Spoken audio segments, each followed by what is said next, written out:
Hello everybody, you know what time it is? Time for another scary campfire story. This one comes from Reddit user Special Agent Cheese. I'm going to read this story, then I'll give my thoughts afterwards. Let's jump in. Okay, so I was reading through some of these stories with my mom, and she wanted me to tell you guys that she said hello. She also said that if any of you would like to send her anything, she would appreciate it if you sent her candy. My mom has a sweet tooth, so yeah, there you go. Anyways, back to the story. There were 3 kids in our small neighborhood who would come over to play when I was growing up. I'm the only child and the 3 of them always came over in a pack. They weren't like that at school. They were all really good kids, but they always seemed to get into trouble or cause chaos whenever we were together. So my parents would call their parents, and they'd end up having to come pick them up and take them home. One summer night, my dad decided he wanted to have a bonfire in the backyard. He made a fire pit in the backyard years ago, and we use it often during the summer. But since it had been raining the past couple of days, it hadn't been used in a while. The pit had become filled with dirt and rocks and debris, so Dad went and got his shovel to start cleaning it out. My mom and I joined him, and we started tossing the dirt and rocks into a wheelbarrow and burning some of the trash we had accumulated. We burned off most of the debris, and Dad said he wanted to go ahead and light a fire because it was getting pretty cold. Now, the only way we can have a bonfire where we live is if we get special permission from the local fire department. It's a hassle, but they're really strict about it because we live in Southern California and wildfires are common. Of course, we have permission. Mom and Dad pulled out 2 lawn chairs and sat down next to the fire. I grabbed a chair and sat down across from them. I was too young to sit by the fire, but I was allowed to sit on the concrete pad around the fire pit. I was alone for a few minutes until the 3 boys I mentioned earlier showed up. They each grabbed a chair and sat down next to me. We were talking and laughing for a bit until one of the boys suddenly stood up and said, "Dude, let's roast marshmallows." Another boy said, Yeah, let's do that." And the third one just stayed seated. The boy who suggested roasting the marshmallows went inside and grabbed some from the cupboard. I think we actually had some graham crackers and chocolate left over from some s'mores we did a couple months prior. So he brought those out, too. We each picked out a marshmallow and put them on sticks and threw them in the fire. We told jokes and stories while we roasted our marshmallows. I remember thinking how nice it was to have friends. One of the boys kept leaning closer and closer to the fire. Finally, his marshmallow was completely cooked and he took it off the stick and ate it. It was black and gooey. He didn't seem to mind though. As soon as he finished eating his first marshmallow, he said, "More," and tried to throw it back in the fire. My other friend reminded him that he already ate one. He ignored him and threw the marshmallow in the fire anyways. Again, we all laughed and thought it was funny. Then the boy who ate the first marshmallow turned to the boy who had the fire closest to him and said, "Your fire's dying." The boy responded, "Yeah, I know. Can you hand me that log over there?" The boy whose fire was dying reached out and grabbed the log.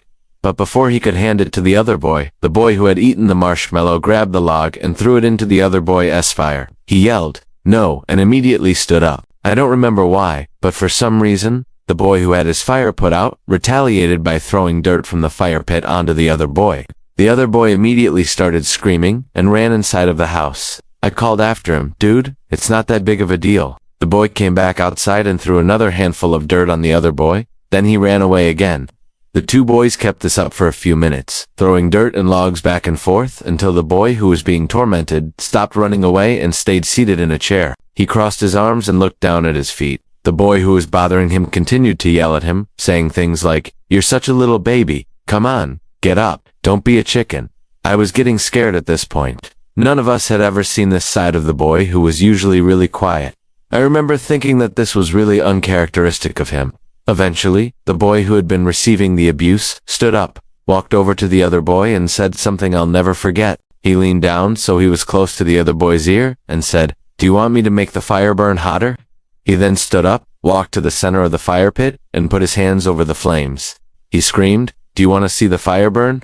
I remember sitting there in shock watching him as he screamed. Dad immediately jumped up and grabbed him by the collar of his shirt and pulled him out of the fire pit.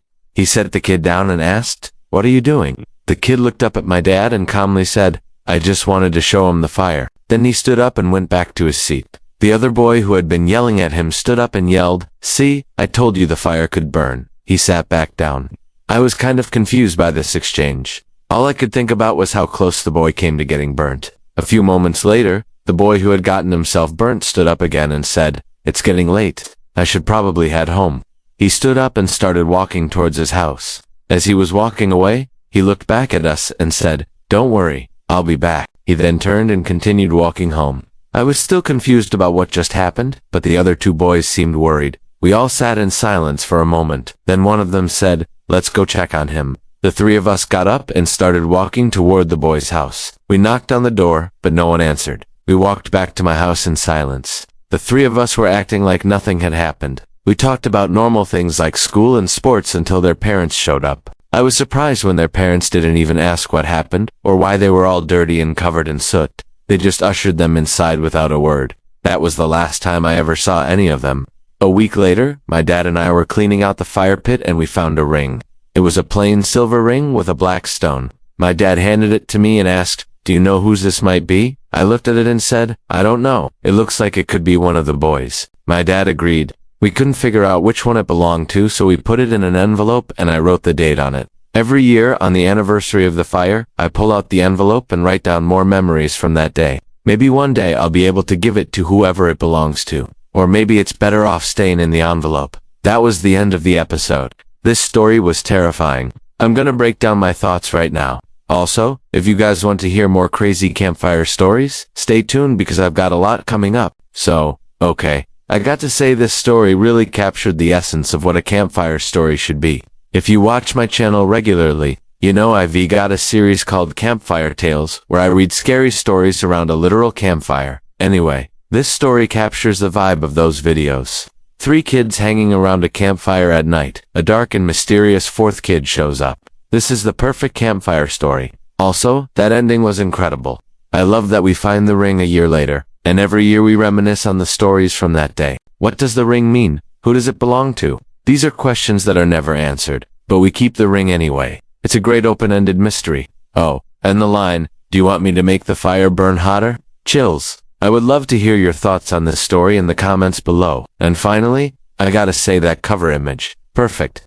The art matches the tone of the story perfectly. Well done to the artist. Well, that's all I got for you today. Thank you for watching. If you enjoyed this video, please smash the like button. It helps my channel tremendously. Subscribe if you want to see more videos like this. Thank you to my supporters for supporting me. You're all amazing. I'll see you in the next one. Bye.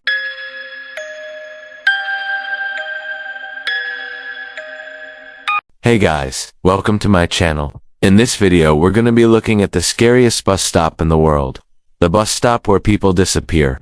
This is an abandoned bus stop that was built for a ghost town. Now, it's been left here to decay into the desert sand all by itself.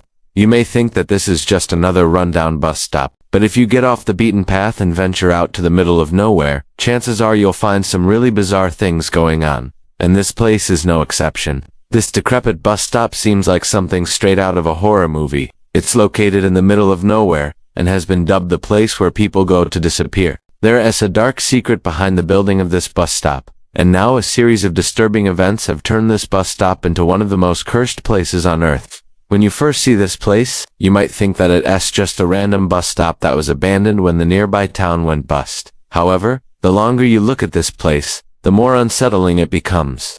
First of all, the bus stop was built in the middle of nowhere. Why would a bus stop be constructed in such an isolated area? It looks like it should be in the middle of a bustling city, or maybe a quiet suburb, but it isn't. It's in the middle of absolutely nowhere. This doesn't make any sense, and it's just one of the many things about this place that leaves us feeling deeply unsettled. Next, why does this bus stop look so derelict? Buses don't normally come equipped with boarded-up windows and rusty, mangled metal bars, securing the doors shut from the inside. Most bus stops also don't have roofs caved in and covered in graffiti tags. Yet somehow, this one did. We can only imagine what kind of trouble someone would have to cause for such a public structure to be vandalized to this degree. And the reason for it is far more sinister than you could possibly imagine. As we mentioned before, this bus stop was built for a ghost town. That means that there were likely only a handful of people living within walking distance of this thing when it was constructed. So who exactly was this bus stop intended for? Well, the answer is both terrifying and sad. As the years passed, people began to disappear around this bus stop. At first, no one knew what was happening. One minute someone would be standing at the bus stop waiting for their ride, and the next minute they were gone without a trace. The authorities did their best to investigate these disappearances, but every lead turned up empty-handed. It didn't take long for rumors to start spreading. Some people said that the bus stop was haunted by a malevolent spirit that fed on human flesh. Others claimed that it was actually a portal to another dimension where all of the missing people had been taken. These theories might sound far-fetched, but to the people whose loved ones had disappeared, anything was possible. But what really happened here? Was this bus stop truly cursed? Or were there more rational explanations for the missing persons? In order to find out, we need to go back to the beginning and see how this ghost town came to be.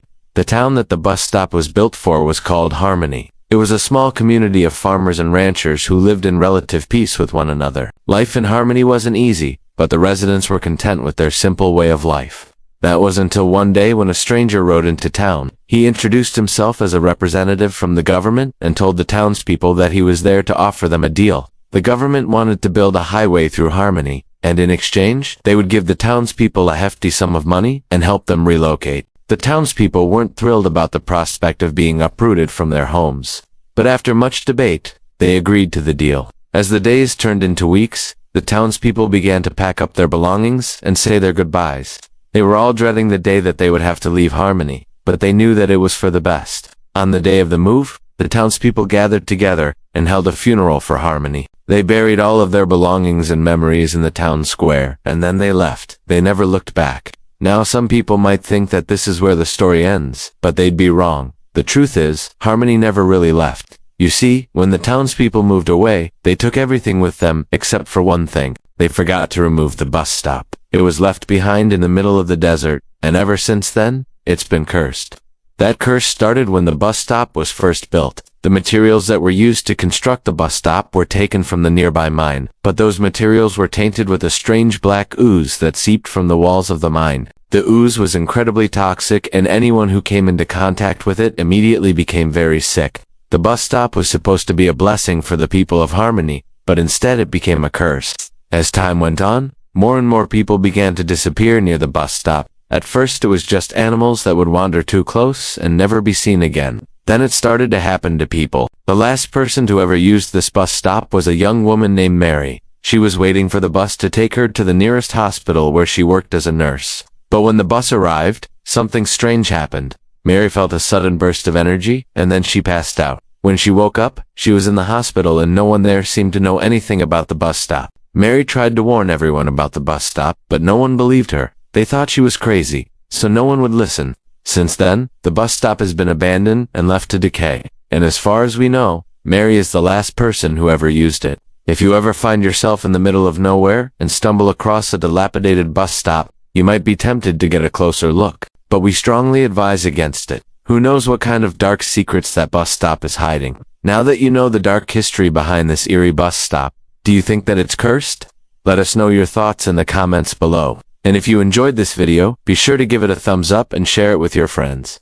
Don't forget to subscribe so you never miss an upload from our channel. We've got plenty of scary stories and creepy mysteries, just like this one, that are sure to keep you up at night. Thanks for watching, everyone. Stay safe and we'll see you in the next video.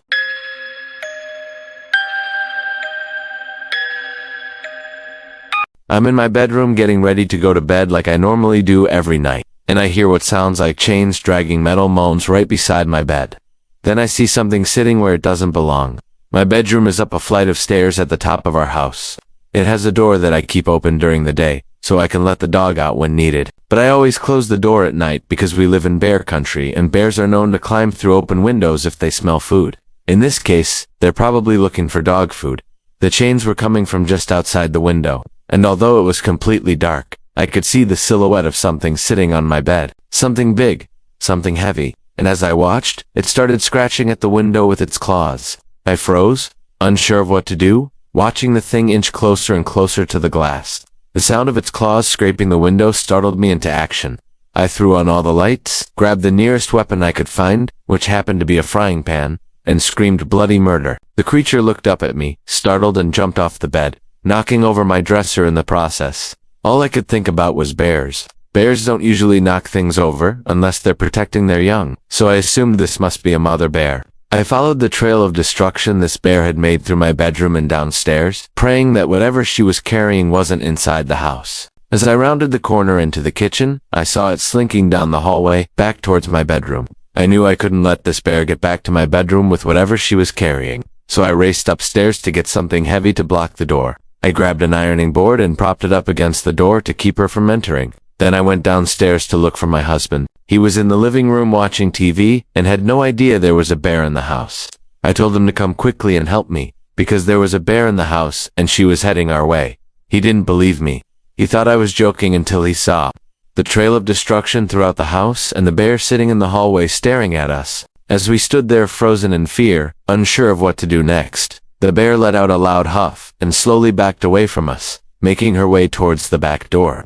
She nudged the door open with her nose and slipped outside. We followed her out to make sure she got far enough away from the house before we closed the door and locked it. Once I knew she was gone, I ran to the window to look back inside. And that's when I noticed what had been on my bed. It was a queen-size mattress, the exact same size and shape as mine. Only it wasn't my mattress. It belonged to the monster under my bed. Every time I've ever told this story, people have always asked me how I could have missed such a big mattress. And the answer is simple. I didn't miss it. It wasn't there. Now, you might be asking, if the mattress belonged to the monster, why did it just leave? And that's a really good question. One, I wish I could answer.